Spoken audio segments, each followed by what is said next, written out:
నమస్తే, నేను మీ Ashwini Kumar. Leader of opposition ప్రతిపక్ష నాయకుడు రాహుల్ గాంధీ తాను ఏం మాట్లాడినా చెల్లుబాటు అవుతుంది, ప్రజలు నమ్మేస్తారు, ఎందుకంటే మాకు ఇన్ని సీట్లు ఇచ్చారు, దాదాపు 10 లోక్సభ ఎన్నికల తర్వాత కూడా మాకు ఇన్ని సీట్లు వచ్చినాయి, ఇప్పటికీ అదే భ్రమలో ఉన్నారు, 100కి 99 లెక్కన ప్రధానమంత్రి అన్నట్టే.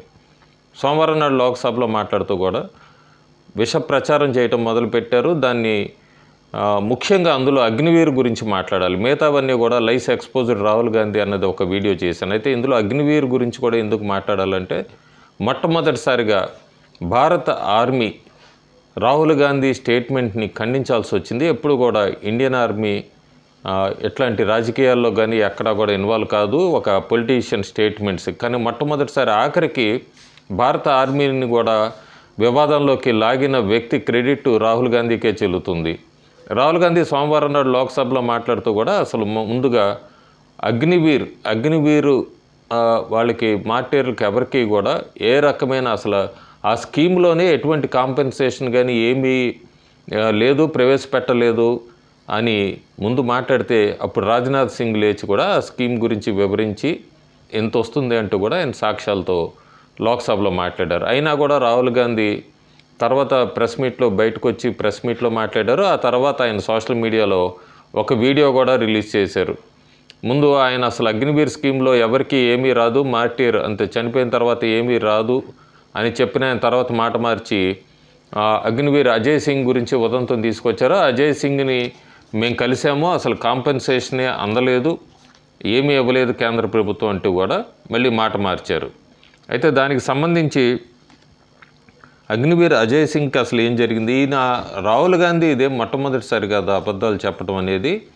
అంతకుముందు మనోహర్ పారికర్ కూడా ఆయన ఆఖరి క్షణాల్లో ఉన్నప్పుడు ఆయన్ని కలవటానికి వెళ్ళి తర్వాత బయటకు వచ్చి కూడా మేమంతా రఫేల్ డీల్ మీద డిస్కస్ చేసుకుంటా ఉంటూ కూడా అప్పుడు ఒక రకంగా స్టేట్మెంట్ ఇచ్చారు. దాన్ని వెంటనే ఖండించారు కూడా బీజేపీ నాయకులు.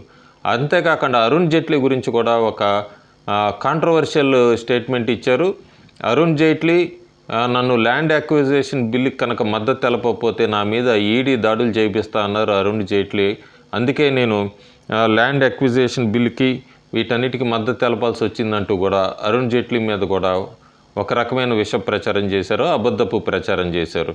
ఈ రెండు ఉదంతాలే కాదు, నోరు విప్పితే ఇప్పుడు మనం అబద్ధం కన్నా అబద్ధమే తొందరగా వెళ్ళిపోతుంది ప్రజల్లోకి. మనం వెంటనే ఖండించకపోతే మాత్రం అదే నిజం అనుకుంటారు. ముఖ్యంగా గ్రామాల్లో నివసించే వాళ్ళు, పట్టణాల్లో, ఎందుకంటే మెయిన్ స్ట్రీమ్లో కానీ ప్రింట్ మీడియా కానీ మెయిన్ స్ట్రీమ్ మీడియాలో కూడా మాట్లాడిన వరకే ఇస్తారు, కానీ దాని వెనకొన్న నిజమెంత అనేది మాత్రం దాని మీద ఏమీ స్టోరీస్ రావు.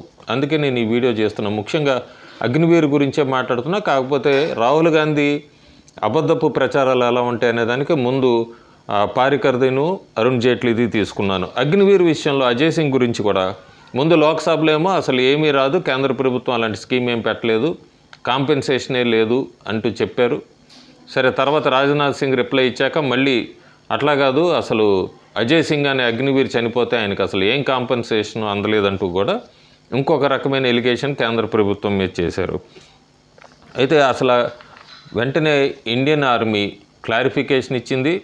ట్విట్టర్ వేదికగా Indian army clarification on emolument to Agniveer Ajay Kumar అంటూ కూడా ఒక పోస్ట్ పెట్టింది. ఆ పోస్ట్లో క్లియర్గా ఇండియన్ ఆర్మీ క్లియర్గా మెన్షన్ చేసింది, అజయ్ కుమార్ కిన్కి దాదాపు 48 లక్షల రూపాయల వరకు అందించామని, మిగతాదంతా కూడా ఎక్స్గ్రేషియా బెనిఫిట్స్ అవన్నీ కూడా 67 లక్షల దాకా అందించామని, మొత్తం అంతా 1,10,00,000 దాకా 1,65 లక్షల దాకా అందించబోతున్నాం, కొంత ప్రాసెస్లో ఉంది. ఇప్పటివరకైతే 98,39,000 చేతికి అందినాయి వాళ్ళ నెక్స్ట్ కిన్నికి. ఇంకా మొత్తం మిగతాది కూడా నడుస్తుంది, ప్రాసెస్ అంతా నడుస్తుంది. మొత్తం అంతా కలుపుకుంటే 1,65,00,000 అజయ్ సింగ్ కుటుంబానికి అందుతుంది. దయచేసి రాజకీయ నాయకులు మాట్లాడేటప్పుడు ఇలాంటి ఫాల్స్ ఎలిగేషన్స్ చేయొద్దంటూ కూడా ఇండియన్ ఆర్మీ క్లారిఫికేషన్ ఇచ్చింది. సో ఇది కూడా ఒక పెద్ద అబద్ధపు ప్రచారము. ఆయన రాహుల్ గాంధీ ఒక వీడియో కూడా రిలీజ్ చేశారు, నేను వెళ్ళి కలిశాను వాళ్ళని, ఇదంతా కూడా ఫేక్ ఎలిగేషన్ అనేది అయితే మళ్ళీ ఒకసారి రాహుల్ గాంధీ తెలుసుకోవాల్సిన అవసరం ఉంది. ఏదైనా విమర్శ చేసేటప్పుడు ముఖ్యంగా భారతదేశపు ఆర్మీ గురించి మాట్లాడేటప్పుడు వాళ్ళ మోరల్స్ని దెబ్బ కొట్టకూడదు, అంతేకాకుండా నిజమేంటో తెలుసుకొని కూడా ఎలిగేషన్ చేయాలి. అసలు అందులో అగ్నివీరులో ఏముంది?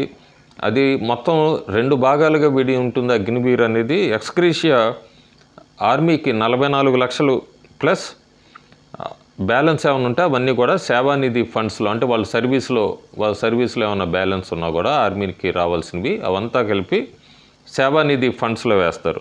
ఇంకా ఇన్సూరెన్స్ కవరేజ్ ఉంటుంది ఒక 48 లక్షలు, అది కూడా ఇస్తారు. సో ఇవంతా కలుపుకొని దాదాపు ₹1 కోటి అక్కడ. రాహుల్ గాంధీ ఏమన్నారంటే ఇది అసలు సెంటరు సెపరేట్గా పే చేయలేదు అని తర్వాత రెండోసారి అజయ్ సింగ్కి ఉదంతం లేపినప్పుడు కేంద్ర ప్రభుత్వం ₹1 కోటి సెపరేట్గా ఇస్తానని ప్రామిస్ చేసింది, అది ఇవ్వలేదన్నది. అసలు రాహుల్ గాంధీ తెలుసుకోవాల్సింది ఏంటంటే సెంటర్ ఎక్కడా కూడా ₹1 కోటి సెపరేట్గా ఇస్తాము అన్నది ఎక్కడా ప్రకటించలేదు. అదే రాజ్నాథ్ సింగ్ చెప్పింది కూడా. వాళ్ళ ప్రొఫార్మ్ ఎలా ఉంటుందంటే చనిపోగానే ఎక్స్‌గ్రేషియా కింద 44 లక్షలు, అట్లాగే వాళ్ళకి బ్యాలెన్స్, సర్వీస్లో ఉన్న బ్యాలెన్స్ ఇవన్నీ కూడా సేవానిధి ఫండ్స్ కింద ఇస్తారు. తర్వాత ఇన్సూరెన్స్ ఒక 48 లక్షలు. సో మళ్ళీ ఇంకొక ఫాల్స్ ఎలిగేషన్. ఈ ఫాల్స్ ఎలిగేషన్స్తో రాహుల్ గాంధీ ప్రజల్ని మభ్యపెట్టాలి, తప్పుదోవ పట్టించాలి అనుకుంటే మాత్రం ఆయన తీసిన గోతులు ఆయనే పడుతున్నట్టే. అందుకే మనకి ఫ్రాన్స్ ఒక ఆయన ప్రొఫెసర్ జాన్ కెమిన్ ఆయన చాలా పెద్ద ట్వీట్ చేశారు. అసలు ఆ ట్వీట్ రాహుల్ గాంధీ మీద చాలా పెద్ద కాంట్రవర్షియల్ ట్వీట్ అనాలా లేకపోతే ఉన్న ఫ్యాక్ట్ అనాలో అది వీక్షకులకి రీడ్ చేస్తాను. నేను ఆ ట్వీట్ కూడా పోస్ట్ చేస్తాను. Those who thought he was naive and stupid should know that he is no more frustrated. Rahul Gandhi పెద్ద ఫ్రస్ట్రేషన్లో ఉన్నారు ఇప్పుడు. Is a cunning fellow, is an ruthless and arrogant man without any ethics, principles or ideology, who can even sell his country for his desire to be PM. ఇది చాలా పెద్ద allegation France నుంచి professor John కెమిన్ చేసింది. ఇది ప్రతిపక్ష నాయకుడి మీద ఒక రకంగా అయితే కాంగ్రెస్ పార్టీ వాళ్ళు అసలు ఇలాంటివి చేస్తే కనుక దీని మీద వ్యతిరేకంగా ఉద్యమాలు చేయాలే తప్ప ఇట్లా అగ్నివీర్కి సంబంధించి ఫ్యాక్ట్స్ని తప్పుదోవ పట్టించడం కాదు. ఆయన చాలా సీరియస్గా రాహుల్ గాంధీ మీద ఎలిగేషన్ చేశాడు. PM పోస్ట్ కోసం అవసరమైతే భారతదేశాన్ని కూడా అమ్ముతాడు అనేది. ఇలాంటివన్నీ కూడా మెయిన్ స్ట్రీమ్ మీడియాలో రావు, ప్రింట్ మీడియాలో రావు. ఇవన్నీ కూడా నిజాలు కూడా తొందరగా బయటికి రావు. రాహుల్ గాంధీ మాత్రం ఇట్లా ఒక భారతదేశం ఆర్మీ మీద ఇలాంటి విమర్శలు చేయటం మాత్రం ఆయన తెలుసుకోవాలి. ఎందుకంటే ఆ మోరల్స్ని దెబ్బతీయాలని ప్రయత్నించడం దేశ రక్షణకి సంబంధించిన విషయం. సో ఇలాంటి వేరే ఏమన్నా రాజకీయాలకు సంబంధించి విమర్శలు చేయటం వేరును, భారతదేశపు ఆర్మీకి జవాన్లకు సంబంధించి విమర్శలు చేయటానికి చాలా తేడా ఉంటుందన్నది రాహుల్ గాంధీ తొందరగా తెలుసుకుంటే మంచిది. Thank you.